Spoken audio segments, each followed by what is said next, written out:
Bonjour Céron. Oui, bonjour. Alors Céron, vous sortez Lovebox, un match-up que vous avez fait avec Marc Lavoine.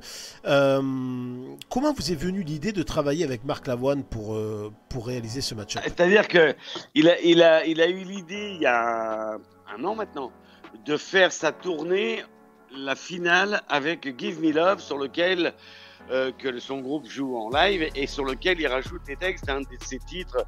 Oui, je sais, tu me reproches, je sors trop et autres, ci et ça. Et avec la reprise Give Me Love, Give Me Love.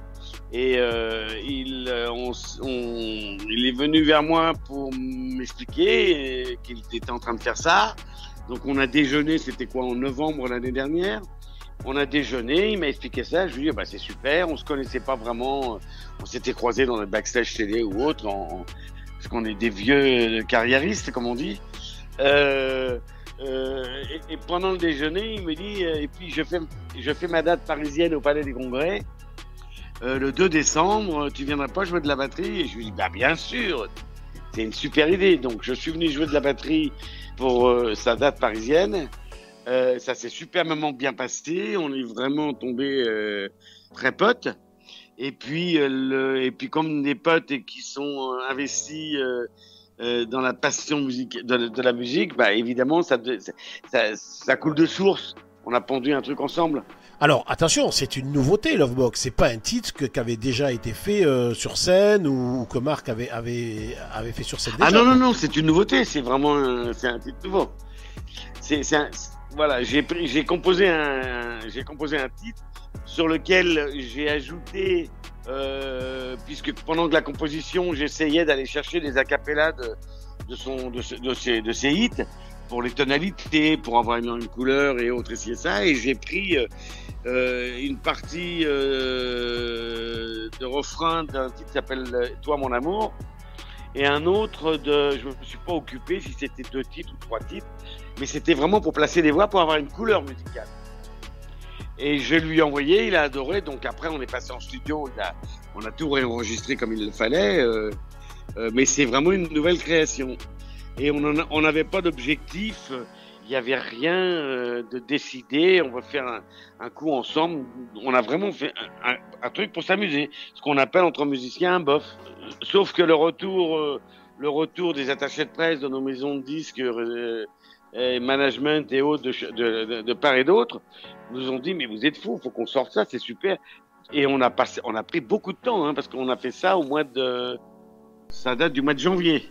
Alors ça vous donne pas envie de faire un album de duo, parce que c'est vrai que tous les chanteurs font des albums de duo avec leurs reprises. Vous pouvez par exemple dans le monde de l'électro faire un album de duo avec des match-up par exemple. La tendance depuis quelques bonnes années, c'est que maintenant les artistes se rencontrent, travaillent ensemble, font des collabs.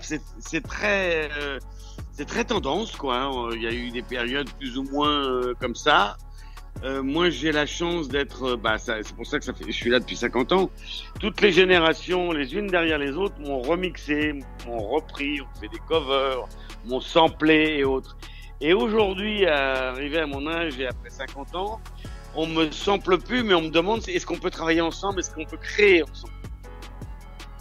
Alors c'est super, évidemment, en fonction de qui c'est, et autres, et ci et ça, ça me plaît, et puis à chaque fois ça devient un bon... Là j'en ai 3-4, hormis celle de Marc, j'en ai 3-4 qui sont faits d'ailleurs, qui vont sortir progressivement entre maintenant et l'été prochain. Je suis assez content, oui, c'est bien, je suis assez content de ce qui se passe.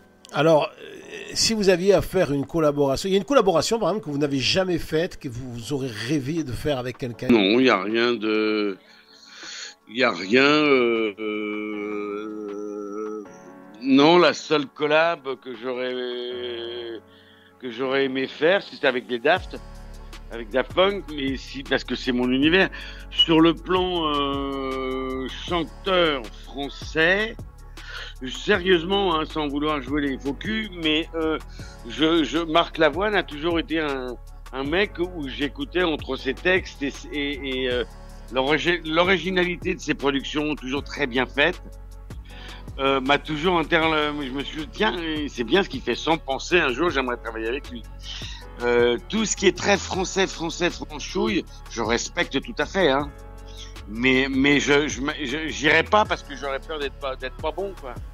Alors Céron, vous avez une double actualité puisque vous allez faire une tournée avec des orchestres philharmoniques. Vous pouvez nous en dire plus? On fait la première le 3 novembre au Nicaïa à Nice. Alors c'est une tournée mondiale, hein?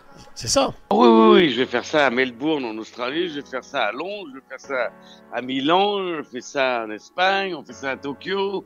On va un peu partout dans le monde. Ça va durer 2024-2025. Alors, on dit qu'il y aurait un certain Jimmy Page qui pourrait venir sur scène avec vous, n'est-ce pas? Alors, sur un de mes titres, il a joué, sur Rocket in the Pocket, il a joué un magnifique solo. Ça date des années, je crois, 78-79. Il est toujours vivant, il joue toujours. Donc, évidemment, on est en train de lui demander... alors, ça le fait rire, mais d'un autre côté, quand on lui a envoyé... il a fait « Waouh, c'est moi qui ai joué ça !» Bah, c'est Led Zeppelin quand même, hein. Donc, on essaye d'avoir quelques surprises comme ça dans ce show du 3 novembre à Nice. Alors, il y aurait une salle parisienne de prévue, Céron? On m'a proposé de le faire à l'Opéra Garnier. Ça serait un comble que je transforme pour un soir l'Opéra Garnier en discothèque avec mon symphonique. Ça, je dois dire que ce serait un peu... c'est excitant.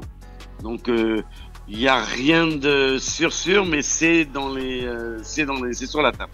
Alors vous trouvez pas, Céron, que depuis quelque temps, la musique électro, dance revient en plein pot avec notamment, je pense au Purple Disco Machine. Disons qu'il est jamais vraiment parti parce que sinon j'aurais eu des trous dans ma carrière.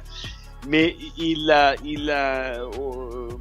le côté DJ dans les années 2000 a boosté les voix, a boosté les productions. Mais il y a quand même une lacune au niveau de la composition. Et ensuite, dans les années fin 2019, 2020, tout ça, peut-être le Covid y est pour quelque chose, j'en sais rien, mais on a vraiment besoin aujourd'hui que les chansons, hormis le texte et les mélodies, parlent par rapport à l'atmosphère qu'ils créent pour voyager. Et rien de tel que la disco de la période, puisque la disco, c'était vraiment de la musique qui était produite pour les discothèques, pas pour les radios, pas pour autre chose, pour créer une atmosphère, pour mettre les gens dans un certain état. Et c'est ce que le public aime aujourd'hui, surtout quand on va dans les festivals. Moi, je vois quand je joue dans les festivals, dans quel état les jeunes ils se mettent. Ça me rappelle les années 70s. Il n'y avait pas ça dans les 80s, dans les 90s, il n'y avait pas. Ils se foutent de comment on va les regarder, comment ils dansent, ou quoi que ce soit. Il n'y a pas de modèle de danse. C'est simplement de s'envoyer en l'air, quoi, du plaisir. Faire un voyage pendant un moment, laisser la tête dans la poche, quoi. Merci Céron, merci pour nous avoir accordé cette interview pour la page culture du petit journal. On rappelle, Lovebox vient de sortir le match-up avec Marc Lavoine. Merci encore 1000 fois de nous avoir accordé cette interview. C'est moi qui vous remercie. Au revoir Céron. Au revoir.